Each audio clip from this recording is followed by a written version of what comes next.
দীপাৱলী উপলক্ষে ভাৰতীয় জনতা যুৱ মৰ্চাৰ মাটিচাকি বিতৰণ।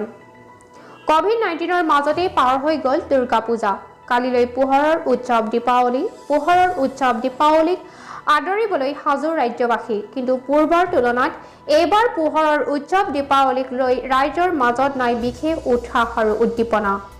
কোভিড-19ৰ বাবে ৰাজ্যৰ অৰ্থনৈতিক অৱস্থা জুৰুলা। তাৰ মাজতেই ভাৰতৰ প্ৰধানমন্ত্ৰী নৰেন্দ্ৰ মোদীয়ে জনোৱা এক আহ্বান যে এইবাৰ পোহৰৰ উৎসৱ দীপাৱলী উদযাপন কৰিব লাগে থলুৱাভাৱে। আৰু এই আহ্বানৰ প্ৰতি সন্মান জনাই আজি যোৰহাটত ভাৰতীয় জনতা যুৱ মৰ্চাৰ যোৰহাট জিলাৰ উদ্যোগত যোৰহাটৰ বৰুৱা চাৰিআলিত সাধাৰণ ৰাইজৰ মাজত এনেদৰে মাটিচাকি বিতৰণ কৰে।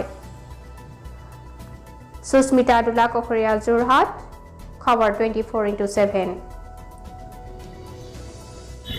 ভাৰতীয় জনতা পাৰ্টিৰ যুৱ মৰ্চাৰ উদ্যোগত আজি দীপাৱলীৰ বাবে আমি এই মাটিচাকি বিতৰণ অনুষ্ঠান আমি হাতত লৈছিলে।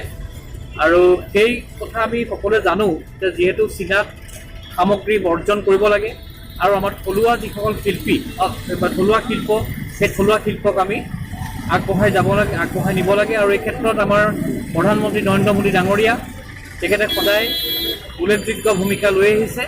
অসমৰ সন্মানীয় মুখ্যমন্ত্ৰী সৰ্বানন্দ সোণোৱাল ডাঙৰীয়া, সন্মানীয় বিত্তমন্ত্ৰী ডক্টৰ হিমন্ত বিশ্ব শৰ্মা ডাঙৰীয়াৰ তথা আমাৰ ভাৰতীয় জনতা পাৰ্টীৰ অসম চৰকাৰেও এই বিষয়ত এক ব্যৱস্থা হাতত লৈছে।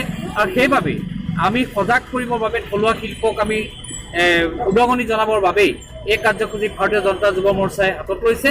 আৰু সেই মৰ্মে আজি যোৰহাট জিলা ভাৰতীয় জনতা যুৱ মৰ্চাৰ অন্তৰ্গত উদ্যোগত এই যোৰহাট নগৰ মণ্ডলৰ সহযোগত আমি এই মাটিচাকি বিতৰণ কাৰ্যসূচী হাতত লৈছোঁ। কি ক'ব? আমি একচুৱেলি চাকি বিতৰণ কাৰ্যসূচী কেৱল অকল যোৰহাট জিলাতে নহয়, আজি ভাৰতীয় জনতা যুৱ মৰ্চাৰ ৰাজ্যিকৰ নেতৃত্বত আৰু যোৰহাট জিলা যুৱ মৰ্চাৰ লগতে যোৰহাট টাউন মণ্ডলৰ উদ্যোগত আমি এই কাৰ্যসূচী হাতত লৈছোঁ।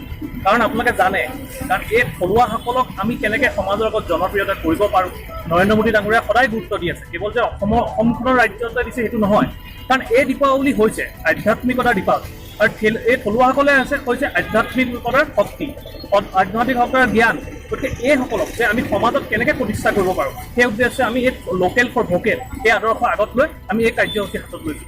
আৰু এটাই কওঁ শেষত যে সকলো অসমবাসী ৰাইজলৈ যে এই দীপাৱলীৰ হিয়া ভৰা শুভেচ্ছা আৰু আন্তৰিকতা জ্ঞাপন কৰিলোঁ।